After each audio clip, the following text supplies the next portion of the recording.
Now more than ever, we need to talk about mental health and try a new approach to supporting young people in building hope and a pathway to their future. Since the pandemic began in 2020, the suicide crisis across Northern Ontario has gotten worse.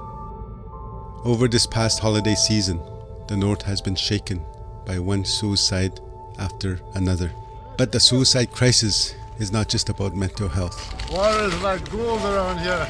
It is about so much more. First Nations communities face oppressive barriers to the basic things most Ontarians have access to, like clean water, adequate housing, proper education, and healthcare. As First Nations people continue to fight the uphill battle for basic human rights and the benefits of the treaties we signed with Ontario and Canada when we agreed to share the land and resources with settlers. A big part of my job in advocating for communities to break down barriers and help to improve the well-being of the people. It can be overwhelming to see people needlessly suffering the effects of colonialism and to feel the impact of the loss of so many young people. If it's overwhelming for me, I often think about how difficult it must be for young people. Life isn't easy for anyone becoming an adult. There is always struggle.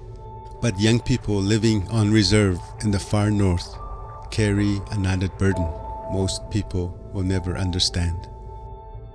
Sometimes the weight of struggles and the darkness we feel is too much for us to carry alone. I think in these times we need to sit with someone and just be.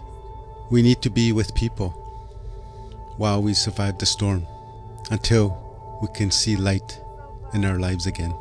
In the north, we're like losing so many close friends to suicide or to alcohol or drug abuse.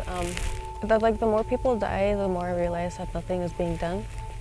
We struggle with taking mental health seriously and not having proper or the right resources aimed towards our youth or young adults. I think something that would benefit each reserve is having a drop-in center. So that way the youth and young adults have somewhere to go hang out and do activities together. There's this saying I like telling myself, it goes like when you focus on the good gets better. And to me that pretty much means is just like focus on the good things that you have in your life, and when you focus on that, eventually more will come and things will get better. And just remember what you love, and the things that you love are going to be what keeps you going. When I speak to young people about the struggles they face and what keeps them going, I realize they are the experts. To break out of this suicide crisis, we need to listen to young people and provide the support and resources they need. Don't ever stop reaching out. Don't stop. No matter how bad you feel inside, don't give up. There's hope. There's always hope. Like, you guys will be something more in the future. You guys will do something one day with your lives, and I want to see you guys achieve that goal. Don't stop fighting for each other. Don't give up on each other. You guys need each other. We all need each other. Don't ever stop reaching out.